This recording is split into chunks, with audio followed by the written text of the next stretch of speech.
못하는 것을 바라면 참음으로 기다릴지니라. 아멘. 장로님 방금 기도하실 때 말씀하신 것처럼 요즘 바깥 세상이 정말 예쁘죠?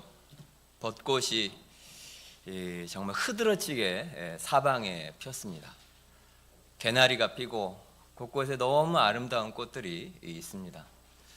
교회에서 이렇게 나가서 퇴근할 때, 집에 갈 때 좌회전을 딱 하면 큰 길에 들어서는데, 큰 길에 들자마자 양쪽으로 쫙 벚꽃이 펴 있는데 마치 대낮에 환한 불을 켜놓은 것처럼, 거리에 불을 켜놓은 것처럼 너무 눈부시게 아름다운 때입니다. 참 세상이 아름답고 또 이렇게 생명이 있어서 이렇게 아름답고 좋은 것을 보니까 너무 감사하고 그런 기분이 들죠. 꽃길을 함께 걷는 사람들이 있고, 또 오늘 아침에 우리도 느끼는 것처럼 아이들의 웃는 소리가 있고, 또 서로 반갑게 인사하는 사람들이 있고, 나를 반겨주는 사람들이 있고, 서로 사랑하는 사람들의 모습이 있고, 여전히 세상에 아름다운 것들이 많이 있고, 또 여전히 기쁜 것들이 많이 있고, 또 사랑이 남아있다고 느껴집니다. 그것을 볼 때마다 어떤 기분이 드냐면, 하나님께서 세상을 완전히 버리시지는 않았구나. 여전히 이 세상에 하나님의 손, 그리고 그분의 흔적, 이런 것들이 계속 있구나, 그렇게 생각하게 됩니다. 하지만 그걸 보다가도 우리가 뉴스를 보면 전혀 다른 세상을 거기서 이제 보게 되죠. 전쟁 소식입니다. 화면마다 아주 시꺼먼 연기들이 나고 불이, 화염이 이 하늘을 뒤덮는 그런 장면들을 날마다 봅니다. 방금 전까지 벚꽃을 보았지만 뉴스를 보는 순간 누군가의 머리 위로 폭탄이 떨어지고 그런 장면들을 보게 돼요. 뉴스를 보아도 조금 전까지 여의도의 벚꽃 축제 이렇게 보다가 다음 뉴스입니다 하고 그 다음 장면은 누군가의 머리 위로 폭탄이 떨어지고 어떤 사람은 울고 어떤 사람은 죽어가고 너무 사실 기묘한 순간들입니다. 그리고 우리도 마찬가지로 그런 세상, 이해가 잘 되지 않고 뭔가 도저히 납득이 되지 않는 기묘한 세상 속에 우리가 살죠. 꽃이 피는 세상, 그리고 사람이 죽어가는 세상. 누구는 웃고 있고 누구는 울고 있고. 하지만 이것은 그냥 뉴스 속에만 있는 것이 아니고 우리 인생 자체가 사실 그렇습니다. 우리 인생 속에는 정말 아름답고 그리고 행복한 그런 일들도 참 많지만 정말 추하고 그리고 너무 슬픈 일들도 많습니다. 예고 없이 질병이 찾아오기도 하고 정말 상상 못한 사고가 나기도 합니다. 사람한테서 너무 깊은 상처를 받기도 하고 또 열심히 살아왔는데 모든 것이 물거품처럼 다 허사가 되는 그런 일들도 생기기도 합니다. 그리고 무엇보다 우리 모두는 결국 죽음을 마주하게 될 겁니다. 인생 아무리 길어도 예전보다는 더 오래 살지만 한 사람도 예외 없이 우리는 전부 죽음을 맞이하게 될 겁니다. 그래서 세상을 살면 점점 더 인생이 사실 생각보다 그렇게 강하지 않고 그리고 또 우리가 사는 이 세상이 우리가 생각하는 것보다 그렇게까지 견고하지 않다는 것을 오히려 더 점점 실감하게 돼요. 젊었을 때는 인생이 내 계획대로 이제 될 것 같죠. 하지만 시간이 갈수록 인생에 대한 그런 질문들만 더 많이 생기게 됩니다. 사람들은 너무 막연하게 과학이 발전을 하면 세상이 좋아질 거라고 생각합니다. 또 기술과 경제가 발전하면 우리가 훨씬 더 편안해지고 세상에 평화롭게 사람들이 살게 될 거라고 그냥 막연히 생각해 왔습니다. 그런데 오늘 2026년 오늘 우리가 맞이하고 있는 현실이 어떤지 한번 생각해 보십시오. 정말 영화에서나 보던 일들이 이제 현실이 되었지 않습니까? 이번에 이제 전쟁을 하면서 폭탄을 떨어뜨릴 때 그것을 어디에다 폭탄을 떨어뜨리고 그 모든 것을 AI가 정해 주었다고 하죠. AI가 누구를 죽일지를 결정하는 세상이 되었습니다. 그러니까 기술은 발전했고 그리고 과학도 발전했는데 인간은 그 발전된 지식과 그 기술을 가지고 어떻게 사용하고 있습니까? 더 정교하게 사람을 죽이고 정교하게 적을 파괴하는데 다 사용하고 있습니다. 자기의 이익을 위해서 남의 생명을 빼앗는 것을 너무 가볍게 여깁니다. 아이들이 공부하는 학교 위로 폭탄이 떨어집니다. 상상이 되지 않는 일이에요. 이런 소식을 들을 때마다 먼 데서 벌어지는 일이니까 내 삶과 아무 상관이 없다 느껴지십니까? 사실 우리 속에 탄식이 나오는 것이 자연스러워요. 세상이 정말 이렇게 괜찮은 건가? 우리는 진짜 나중에 어떤 세상을 살게 될까? 그런 질문이 생기게 되죠. 세상은 그렇게 견고하지 않습니다. 지금 보니 더욱 더 실감이 나요. 우리가 믿고 있던 것들이 그렇게 견고하지 않고 또 우리가 믿고 있던 것들이 하나씩 다 흔들려가고 우리는 그렇게 그것을 경험하고 있습니다. 여러분은 어떠신가요? 세상이 점점 좋아지고 있는 것 같습니까? 아니면 점점 세상이 무너지고 있는 것 같습니까? 그런데 우리는 하나님을 믿고 예수 그리스도의 은혜로 구원을 받은 그리스도인입니다. 그래서 사실 우리의 질문은 더 아프고 더 힘든 부분이 있습니다. 왜 세상이 이런가? 왜 세상에 이렇게 많은 고통이 있고 그런데 왜 하나님은 이것을 이대로 놓아두시는가? 그것이 사실 우리의 더 고통스러운 질문이기도 하죠. 근데 여기에 대해서 성경은 아주 명확한 답을 합니다. 오늘 우리가 읽었죠. 22절 말씀을 한번 보십시오. 22절에 보면 피조물이 다 이제까지 함께 탄식하며 함께 고통을 겪고 있는 것을 우리가 아느니라. 우리 생각에는 요즘 사람들은 세상이 완전히 이상해졌다, 요즘 세상이 이상해졌다 이렇게 표현을 하죠. 어느 부분 맞습니다. 하지만 성경의 말대로라면 세상은 원래 성경이 말했던 대로 계속 되어가고 있는 상태라는 거예요. 성경의 시작을 한번 보십시오. 성경이 어떻게 시작하죠? 태초에 하나님이 천지를 창조하시니라로 시작하죠. 하나님께서 세상을 만드십니다. 그리고 하나님이 세상을 다 창조하신 다음에 마지막에 뭐라고 하시죠? 보시기에 심히 좋았더라. 하나님이 의도하신 대로 세상이 완벽하게 만들어졌고 그리고 모든 것이 완벽하게 하나님 뜻대로 작동하는 그런 상태였습니다. 그러니 지금 우리가 날마다 경험하고 있는 이 모든 일들이 원래 그곳에는 다 없었어요. 고통도 없고 죽음도 없고 병도 없고 싸움도 없고 미움도 없고 전쟁도 없고 당연히 죽음도 없었습니다. 사람이 사람을 미워하지 않았고 사람이 사람을 누군가를 두려워하지 않았어요. 하나님이 계신 곳이었고 하나님이 왕이었어요. 사람들은 하나님과 함께 있는 것을 즐거워했고 모든 것이 기쁨이었고 그리고 하나님을 떠나 살 이유가 전혀 없었어요. 하지만 모든 것이 바뀌죠. 창세기 3장에 보면 아담과 하와가 선악과를 먹은 것을 통해서 모든 것이 바뀌었습니다. 그런데 사실 아담과 하와가 선악과를 따먹은 것이 죄라고 말하지만 그들이 손으로 그 선악과를 따먹기 전에 사실 이미 죄는 시작이 됐어요. 무엇이죠? 하나님이 하신 말씀보다 그 선악과를 보니까 그것이 더 좋아 보인 거예요. 이미 거기서 시작이 된 겁니다. 하나님보다 그 열매가 더 좋아 보였다는 거예요. 하나님보다 자기 인생이 더 중요하고 하나님 없어도 얼마든지 행복하게 살 수 있을 것처럼 느껴졌습니다. 그것이 이미 죄입니다. 죄는 그냥 멀리 있는 것이 아니에요. 뭔가 나쁜 행동을 해서 그것이 죄가 아닙니다. 죄의 핵심 중의 핵심은 어디서 시작됩니까? 우리의 비참함은 다 무엇으로부터 시작합니까? 하나님 없어도 괜찮을 것 같은 것에서부터 시작합니다. 그것이 죄예요.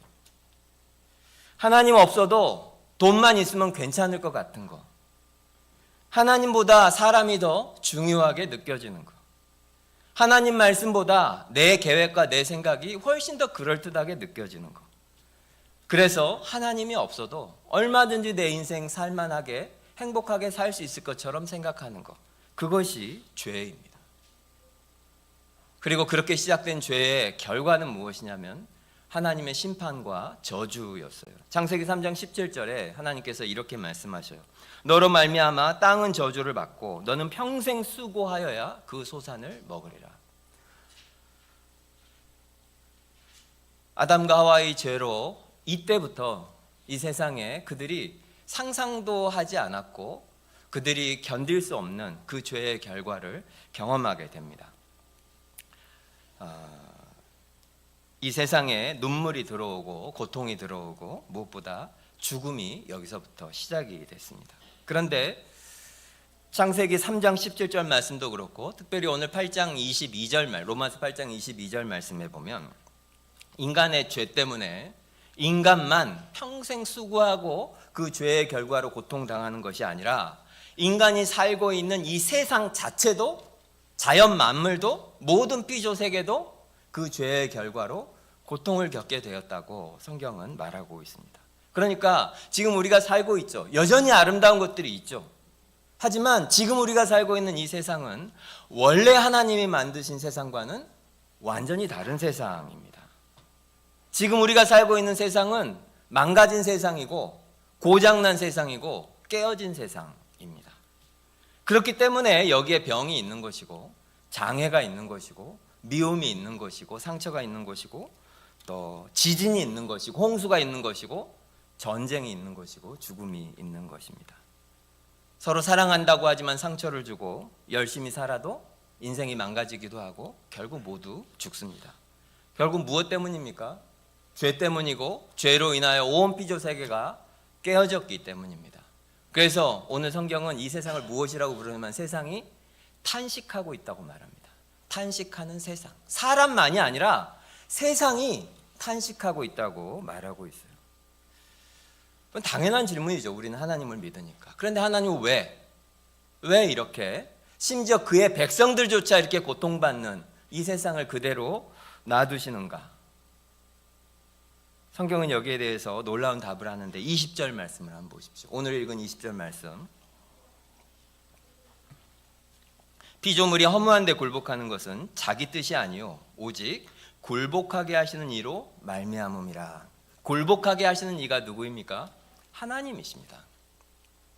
피조물들이 이렇게 많은 고통이 있는 것, 온 세상에 이렇게 많은 슬픔이 있고 끔찍한 일들이 있는 이유가 있다는 거예요.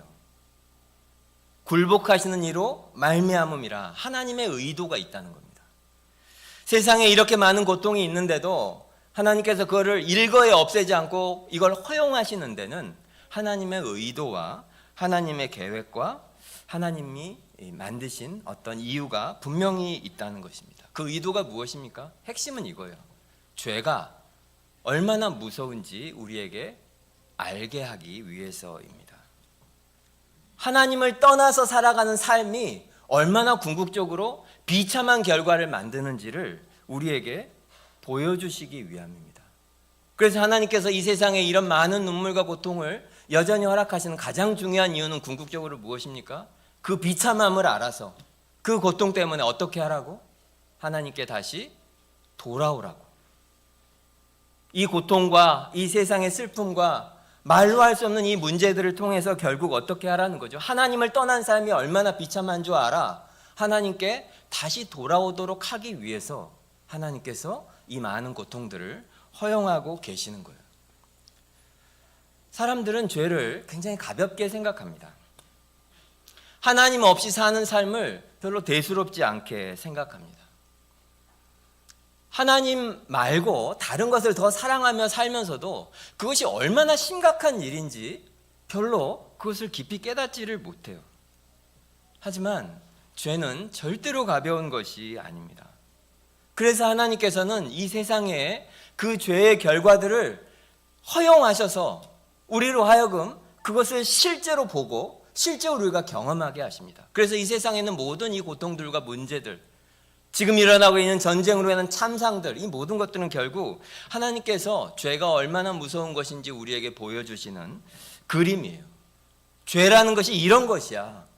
너희들이 나를 떠나서 내 뜻과 내 계획과 그리고 나를 위해서 살지 않으면 이런 결과를 맞게 되는 거야 라고 우리에게 말씀하시는 거죠.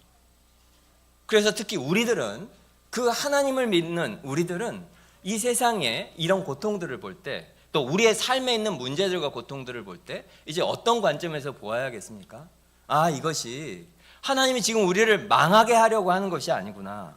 이것이 무엇입니까? 하나님께서 다시 하나님께 돌아오라고 우리를 부르시는 부르심이구나. 그렇게 우리는 생각할 수 있어야 돼요. 고통은 하나님의 메가폰이다. 그렇게 말한 사람이 있죠. 우리가 뉴스를 보면 세상이 정말 얼만큼 망가져 있는지 우리가 볼 수 있습니다. 병원에 가보십시오. 얼마나 환자들이 많은지. 이렇게 아픈 사람이 많았나. 병원 가면 금세 알 수 있습니다. 장례식장에 빈자리가 없어서 장례를 미루는 사람도 있습니다. 장례식장 가보십시오. 인생이 진짜 더럽고 인생이 얼마나 짧은지 금세 볼 수 있습니다. 우리가 살아가는 동안 깨닫게 되는 것은 뭐냐면 이 세상은 절대로 영원하지 않고 무엇보다 우리는 절대로 영원하지 않다는 것입니다. 그리고 우리가 살고 있는 세상은 정상이 아니에요. 타락한 곳이고 그리고 무너지고 깨어진 세상이에요. 탄식하는 세상이라고 부르죠. 22절 말씀 다시 보세요. 피조물이 다 이제까지 함께 탄식하며 고통을 겪고 있다. 이 탄식이라는 거, 한국 말에 이 어감이 진짜 좋아요. 탄식하다. 그냥 뭐 슬퍼한다, 힘들어한다 이런 게 아니죠. 그냥 너무 힘들어서 그냥 울음소리조차 나오지 않는 그런 신음 같은 그런 상태. 이것이 무엇인지 아는 분들 많이 계실 거예요. 여러분 살면서 정말 말도 나오지 않는 그런 절망적인 탄식을 하는 순간들이 있습니다.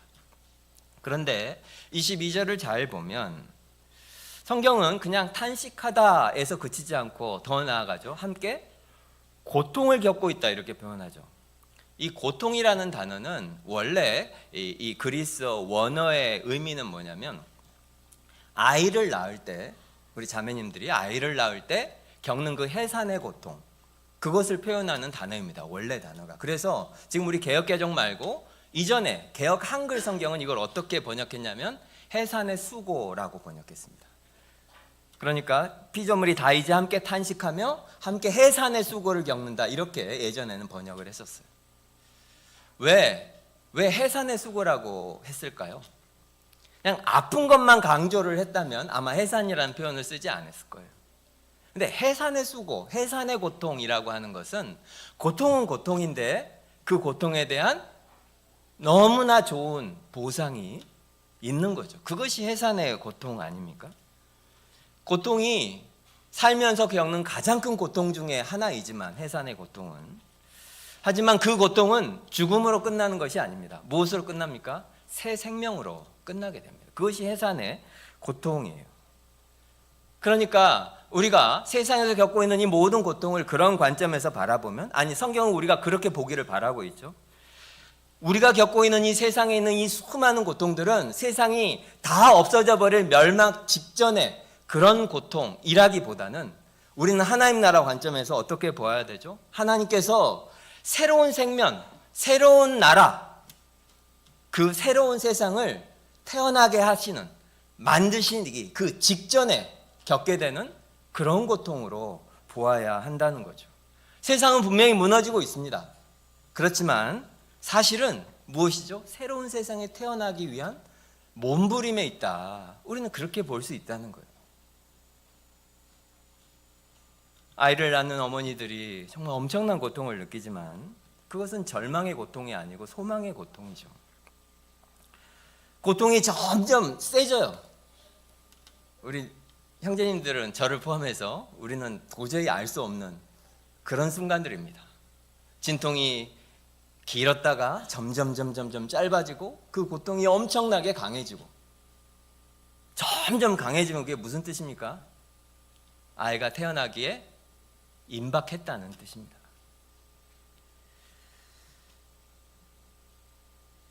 지금 우리의 세상이 점점 더 많은 고통이 가중되고 있고, 그것은 우리에게 절망이 가까워졌다는 뜻이 아니고 하나님이 이루어 가시는 그런 새로운 세상이 이전보다 훨씬 가까워졌다는 뜻입니다. 그것이 종말의 의미예요.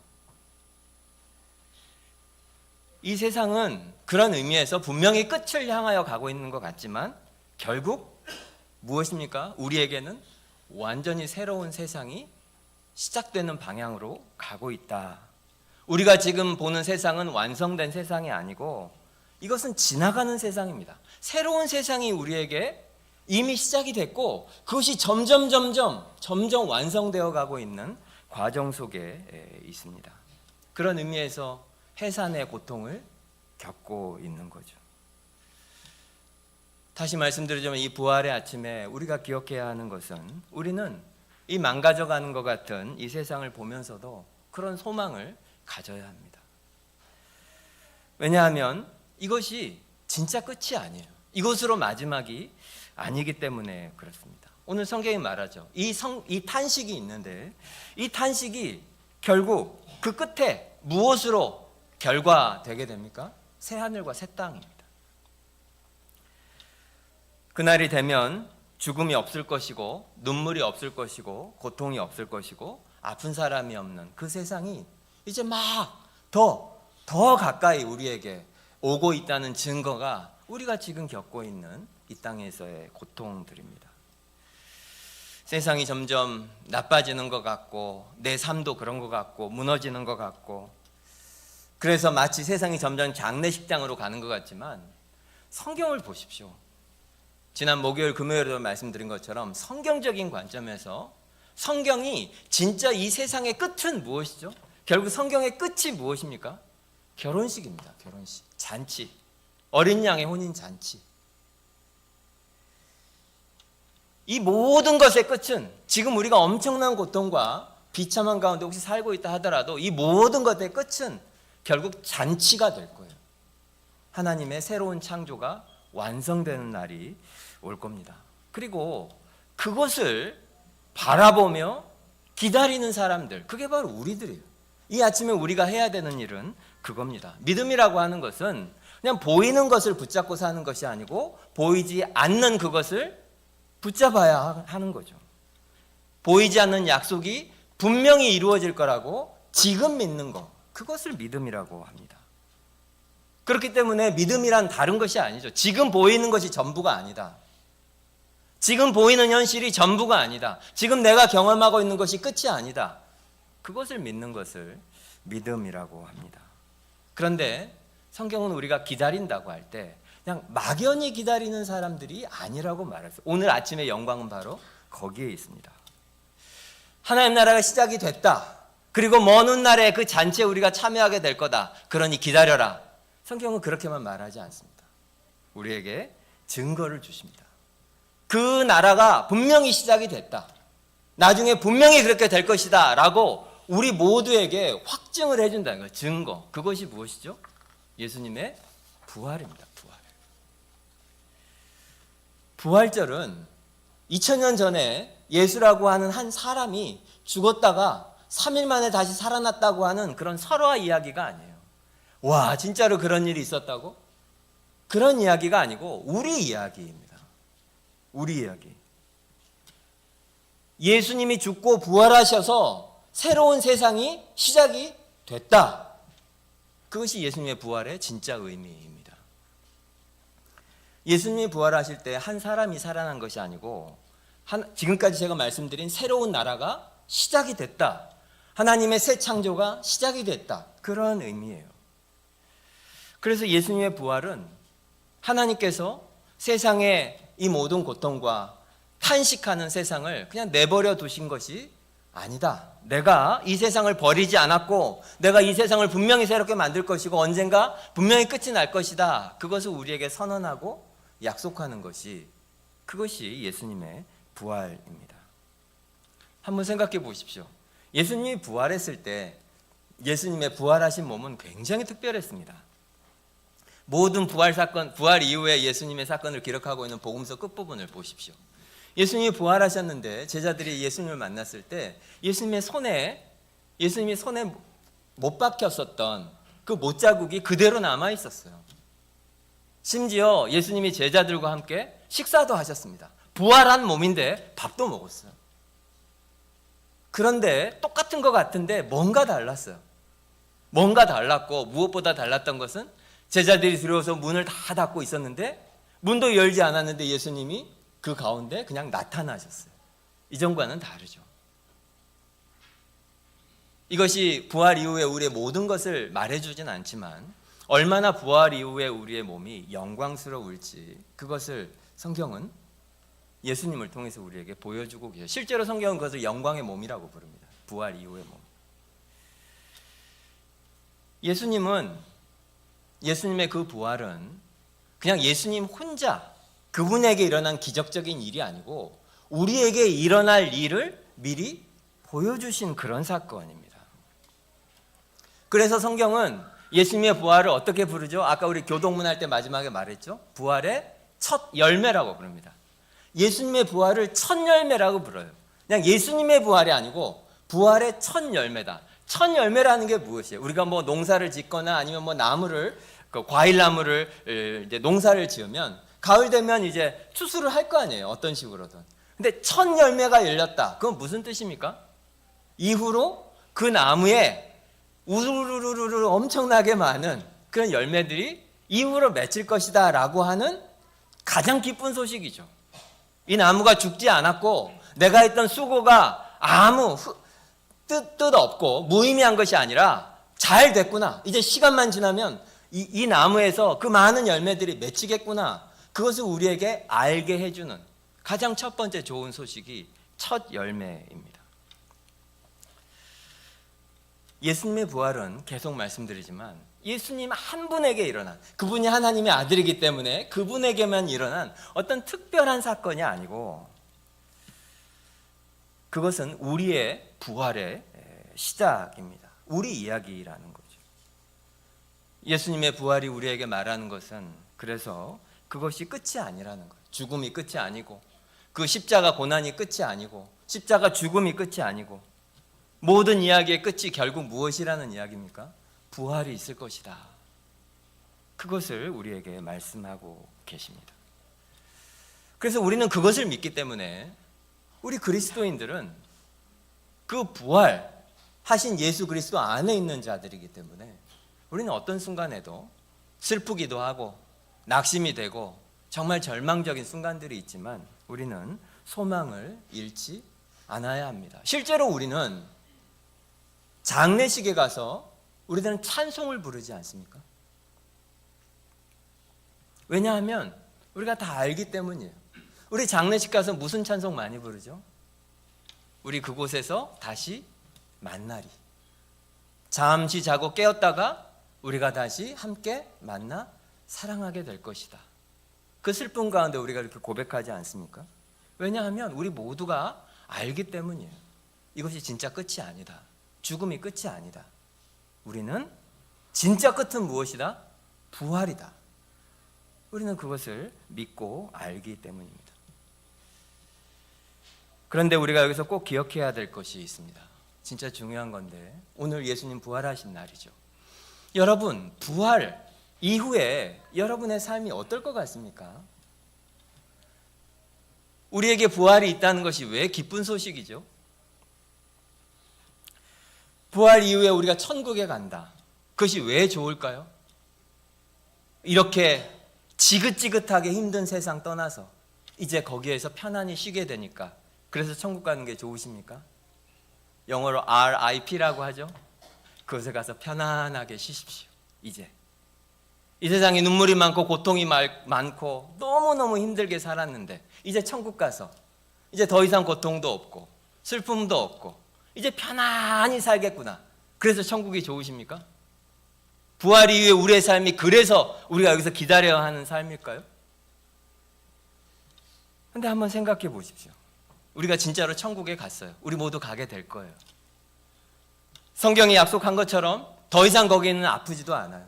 질병도 없고 고통도 없고 미워하지도 않고 슬픔도 없고 죽음도 없어요. 우리가 사랑하는 사람 거기에서 다 만나요.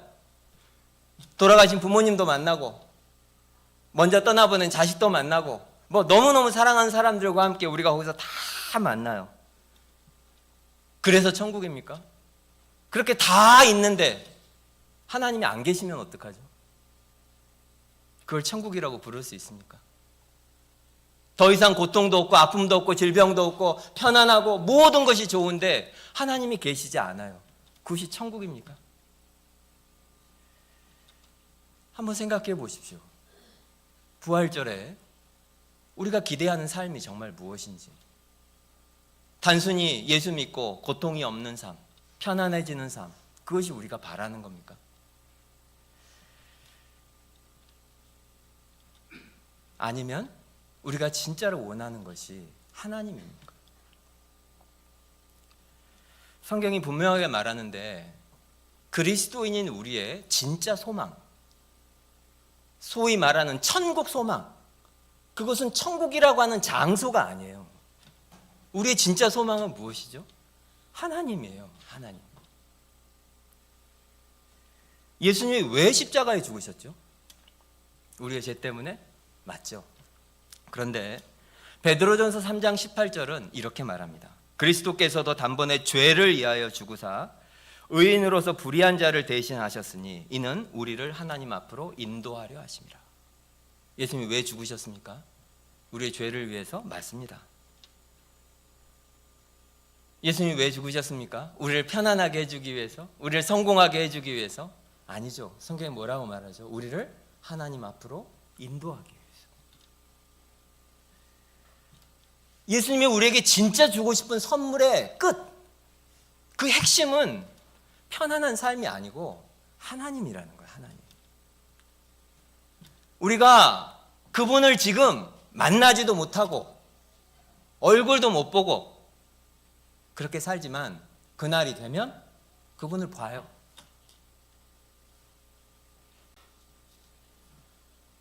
그래서 이제 영원토록 그분을 즐거워하고 사랑하고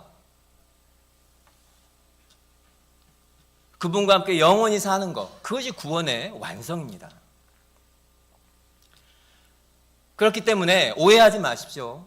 우리의 궁극적인 소망은 그냥 새로운 몸이 아니에요. 그냥 새로운 하늘, 새 땅, 이것이 우리의 궁극적인 소망이 아닙니다. 우리의 궁극적인 소망은 하나님 자신입니다.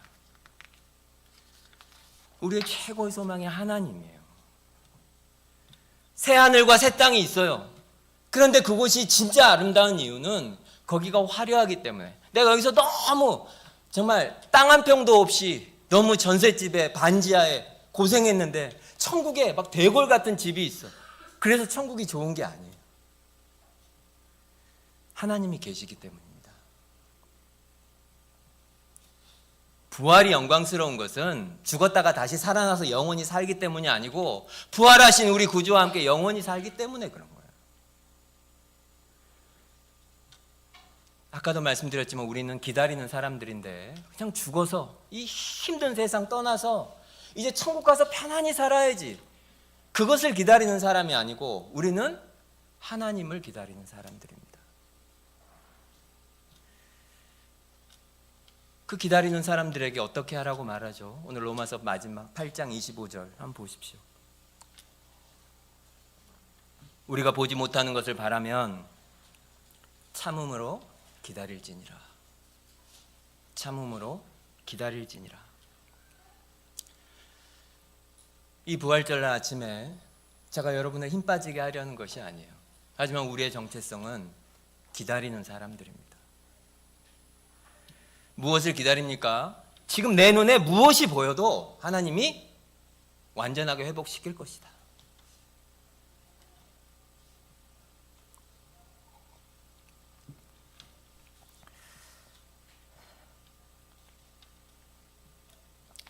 금요일 날 십자가를 기억해 보십시오. 십자가는 예수님의 죽음으로 이제 모든 것이 다 끝난 것처럼 보입니다. 어제 토요일이었죠. 예수님 무덤에 있어요. 죽으신 그분이 죽었다는 것이 거짓말 같지만 무덤에 가서 보니 진짜 부인할 수 없는 현실이에요. 이제 진짜 끝났구나. 그런데 오늘 아침에 예수님이 부활하셨습니다. 무엇을 말합니까? 죽음이 이기지 못한다는 거예요. 그리고 이제 예수 안에 있는 우리의 부활이 그 다음이에요. 그래서 우리는 아는 거죠. 우리가 지금 여기 살고 있지만 이것이 끝이 아니다. 죽음이 끝이 아니고 진짜 끝은 무엇입니까? 부활이 끝입니다. 아무리 지금 내 삶이 어떻든지 간에 진짜 끝은, 예수 안에는 우리의 진짜 마지막은 부활입니다. 하나님 나라가 마지막이고 우리는 그 마지막에 하나님과 함께하게 될 겁니다. 그래서 이 부활의 아침에 우리는 이 소식을 듣고 믿기 때문에 앞이 보이지 않아도 절망하지 않을 수 있어요.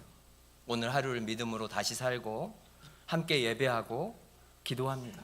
왜냐하면 우리는 그것을 믿고 기다리는 사람들이기 때문에 그런 거죠. 그래서 우리 모일 때마다 이렇게 기도하는 거죠. 주 예수여 오시옵소서. 속히 오시옵소서. 부활절은 우리에게 약속해요. 우리의 기다림이 절대 헛되지 않을 것이다. 예수님이 그분의 부활로 우리에게 약속하셨습니다. 참음으로 기다려 우리의 믿음이 헛되지 않은 것을 우리 모두 함께 보게 되기를 간절히 바랍니다. 제가 기도하겠습니다. 하나님께서 여전히 하나님의 자비와 긍휼과 은혜를 이 깨어진 세상에 남겨두셔서, 그리고 여전히 허락해주고 계셔서 세상에 참 아름다운 것들이 너무 많습니다. 하지만 여전히 눈물이 있는 세상입니다. 탄식이 있고 너무 많은 죽음이 있는 세상을 우리가 살아갑니다. 하지만 하나님, 이것이 끝이 아니라고 말씀하여 주시니 감사합니다. 이 탄식이 끝이 아니라 이 고통이 해산의 고통이라고 말씀하십니다. 그리고 예수님의 부활을 통해 그 새로운 하나님 나라가 이미 시작되었다고 말씀하십니다. 하나님, 우리가 이 세상을 보고 내 상황을 보고 낙심하지 않게 해주십시오. 고통 가운데서 절망하지 않게 해주시고 죽음 가운데서라도 무너지지 않게 하여 주십시오. 그래서 부활을 정말 믿는 사람으로 살아가게 해주십시오. 우리가 기다리는 것이 이 땅의 편안함이 아니라, 이 땅의 성공이 아니라, 천국이라는 내세의 도피처가 아니라 하나님 자신이라는 사실을 잊지 않게 하여 주십시오. 우리가 언젠가 사랑하는 그분을 얼굴과 얼굴로 보게 될 그날을 기다리고 바라보며 하루하루를 믿음으로 살게 하여 주십시오. 보이지 않는 것을 바라보며 참음으로 기다리는 사람으로 살게 하여 주십시오. 슬픔 속에서도 소망을 잃지 않게 해주시고, 많은 고통 가운데서도 끝까지 하나님을 믿게 하여 주시고, 어떤 상황 속에서도 하나님을 바라보며 살게 해주십시오. 우리의 소망이 되시고 우리의 생명이 되시고 우리의 부활이 되시는 예수 그리스도의 이름으로 기도합니다.